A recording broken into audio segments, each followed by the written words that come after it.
Hello guys, Assalamualaikum. Kembali lagi bersama saya dalam channel Saham Ikat Tepi. So hari ni kita nak sambung siri belajar yang ke-6 Okey, hari ni kita nak belajar cara entry guna support and resistance. Hari tu kita belajar macam mana nak kenal support and resistance kan. So hari ni kita nak ajar macam mana kita nak entry guna support dengan resistance. Okey, jom kita start.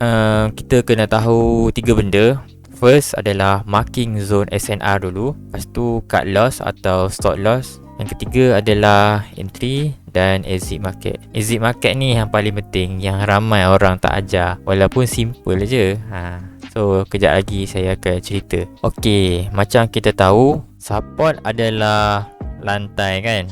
So dekat sini, kat bawah ni kan lantai. Lepas tu resistance dekat tak bumbung ke ikut lah nak panggil apa, tapi dekat atas. So benda ni adalah candlestick sebenarnya. So nanti saya tunjuk tips kat korang dekat dalam chart. Kita akan guna line chart untuk kita pastikan betul ke tu support dengan resistance. Okay, so kat sini kita ada candle. Tak kisahlah candle apa pun, candle merah ke. So anggaplah dia candle hijau. Okay, dekat atas ni kita tanda dia sebagai resistance kan. Kita kena marking dia dekat higher shadow yang paling tinggi dan body yang paling tinggi. So yang dia close dekat sini. Ni adalah resistance zone kita. So dekat sini adalah zone resistance. Okay, kini kita anggap resistance punya zone. Okay, kalau atas resistance, bawah adalah support. Macam tu zone kita. Zone kita adalah shadow yang paling bawah dan body yang paling bawah. Okay, dekat sini kita ada contoh penandaan support.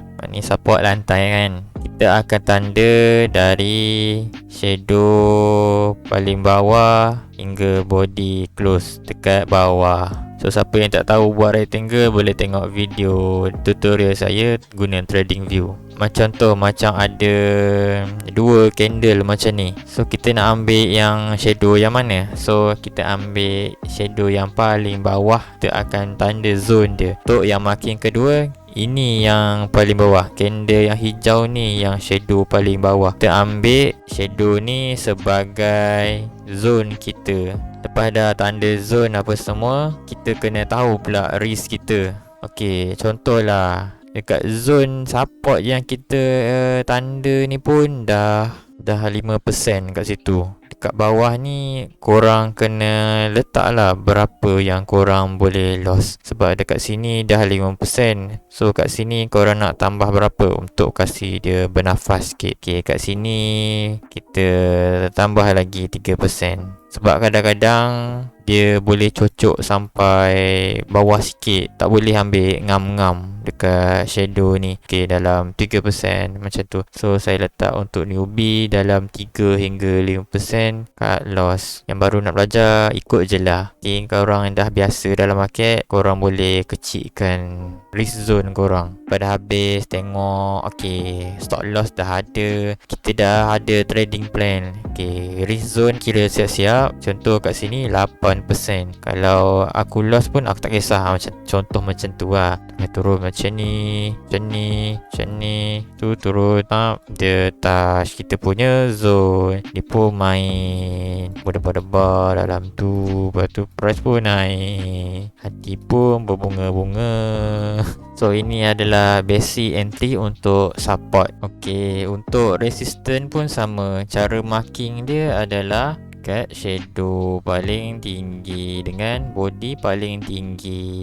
So marking kedua pun kita ambil yang paling tinggi. Senang macam tu lah. Korang ambil je yang paling tinggi dengan body yang paling tinggi. Dia close. So untuk real chart, contoh macam real chart lah yang dilukis. Okay, ini contoh macam kita backtest Okay, dekat mana zone support? Okay, zone support kita nampak dekat sini. Ini mana yang paling tinggi? So ini yang paling tinggi, kita ambil dia, kita tanda macam ni. So ini adalah zone support. Okey, lepas tu apa kita kena buat? Okey, second adalah kita tengok kita punya stop loss ataupun cut loss. Okay, kita kira dulu dekat bawah ni berapa kita nak letak. Okay, dekat sini kita letak 5% cut loss. Entry zone kita hanyalah 4%. So total dekat sini adalah 9%. So dekat sini dia pun naik satu candle Marubozu, dua candle Marubozu. Lepas tu dia naik tu, dia turun. Sebab apa dia naik kat sini? Oh, sebab ada resistance. Kita pun tanda resistance dekat sini.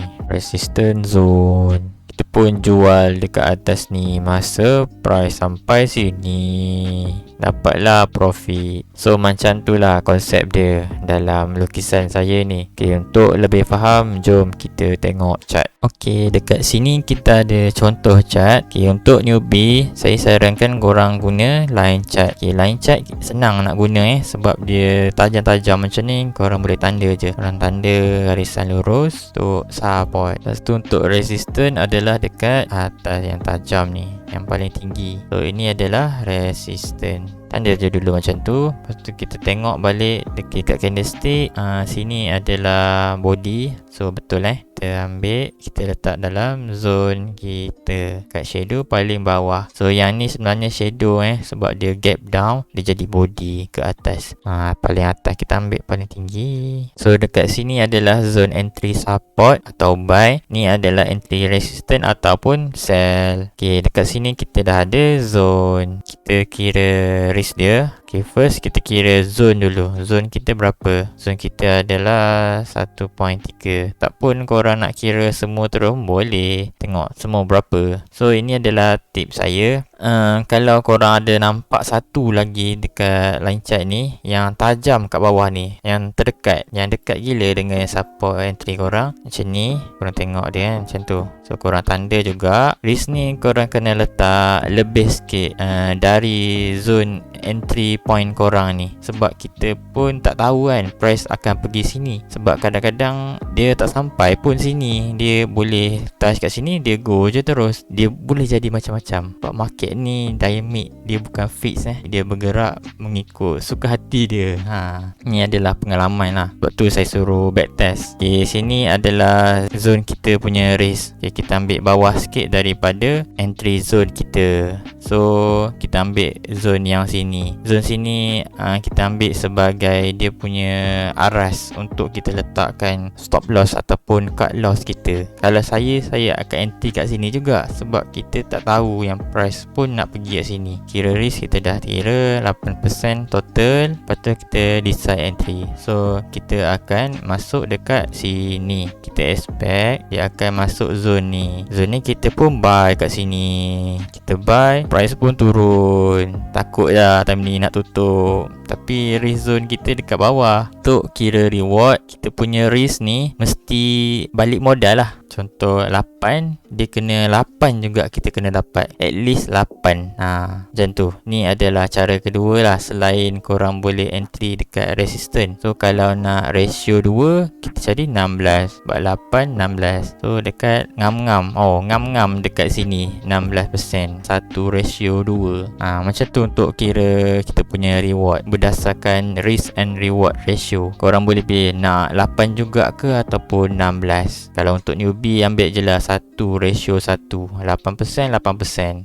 Sebab kita tak nampak market lagi Kat sini pun ada minor support. Ni pun boleh juga kita exit risk and reward. So nanti dah biasa, korang boleh lah swing sampai atas ni. So yang awal-awal ni ambil lah dulu yang dekat. Kita tengok dulu line chart untuk newbie. Okay, kita tengok cantiknya support kat sini. Okay, kita pun tanda sampai hujung. Lepas tu kalau nak senang, boleh je guna horizontal line untuk tanda.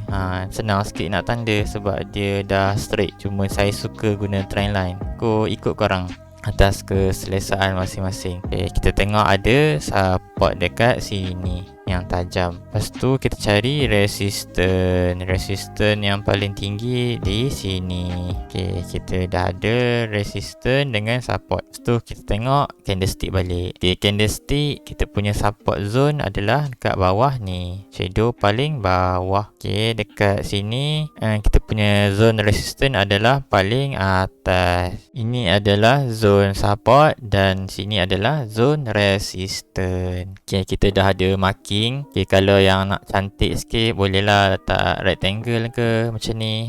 Saya suka guna rectangle. Warna tu korang boleh adjust biar kemas sikit. So nak belajar biar kemas sikit. Okay, dah ada marking. Lepas tu yang kedua tadi adalah untuk risk zone. Senang, kita cari terus lah total risk. Okay, total risk kita ambil dah alang-alang 10% terus kat sini. Takut dia cocok macam tadi kan.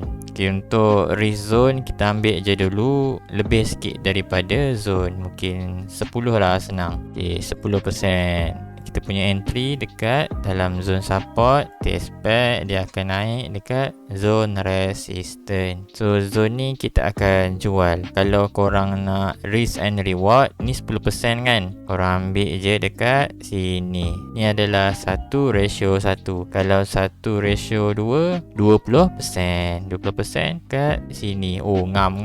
Memang betul-betul sharp. Entry pun sharp, TP pun sharp. Memang mantap. Tu ialah idaman semua trader. Kalau letak 9 kat sini, sini ada 9, sini mungkin 18. 1:2. So semua belajar kat sekolah kan tentang nisbah kan. Macam tu lah. So kita expect price datang kat sini, dia main, lepas tu dia pun naik sampai dekat TP kita, dah profit. So macam tu lah. So siapa yang nak pandai, korang kena backtest tu screenshot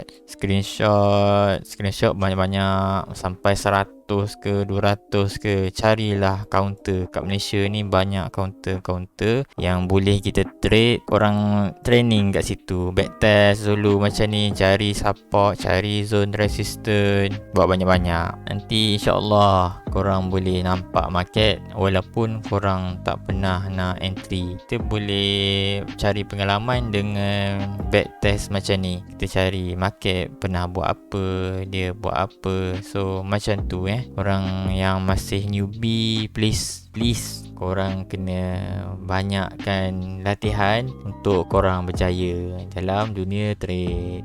Kalau korang ketengok je, mungkin korang faham tapi korang tak ada pengalaman. Apa yang saya tunjuk ni adalah benda dah jadi. Korang boleh tengok lagi banyak lagi contoh-contoh lain. Boleh tembus, boleh tak sampai, macam-macam bentuk zone lagi yang korang akan dapat kalau korang backtest. Itu sahaja perkongsian pada hari ini. So harap korang faham. Kalau tak faham boleh komen. So kalau seorang suka video ni, tinggalkan button like. So jangan lupa subscribe. Assalamualaikum. Jumpa lagi di video akan datang. Terima kasih. Bye.